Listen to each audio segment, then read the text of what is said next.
Bonjour David Marchal, vous êtes directeur exécutif expertise et programme de l'ADEME. À ce titre, comment évaluez-vous la puissance d'infusion des scénarios de prospective au sein de l'État, notamment lorsqu'il s'agit de la prise de décision publique? Bonjour, effectivement, l'ADEME produit des scénarios. L'ADEME, c'est une agence de l'État. Il produit des scénarios parce que parmi nos missions, on a pour mission d'éclairer et inspirer la décision publique et la décision privée. Et on accompagne aussi l'accélération de la transition. Et donc, à ce titre-là, au titre d'éclairer les décisions, on a produit des scénarios, Transition 2050, ça s'appelle. Et la semaine dernière, on a finalisé cet exercice en publiant les derniers feuilletons de ce gros travail et également une nouvelle synthèse qui approfondit ces travaux et consolide tous les résultats qu'on a pu donner. Et l'idée de ces scénarios, c'est à la fois de qualifier, bien entendu, comment on atteint la neutralité carbone de façon contrastée dans 4 scénarios. Il n'y a pas de scénario normatif, hein. On ne vise pas à dire c'est ce scénario qu'il faut.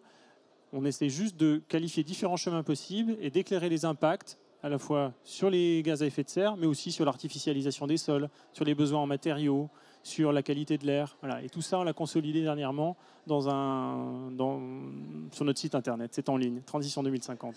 Et donc David, comment faire le lien entre ces scénarios destinés à l'État et la délibération citoyenne, de sorte à démocratiser ces débats qui engagent des changements profonds de comportement, en plus des transformations systémiques? C'est vrai que souvent les scénarios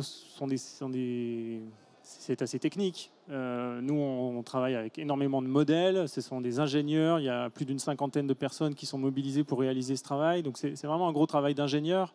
La question, c'est comment on rend ça accessible. On a la particularité d'avoir basé notre travail sur des récits, une réflexion de 4 sociétés, de récits de société.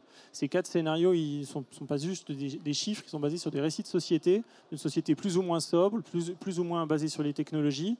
Et voilà, on essaie, avec ces récits-là et des exemples simples, de faciliter l'ancrage par rapport à la décision. Et ce qui est intéressant, c'est que ce n'est pas forcément quelque chose qu'on avait prévu, mais on se rend compte que des collectivités s'en saisissent pour utiliser le scénario comme un terreau fertile pour susciter la réflexion sur son territoire.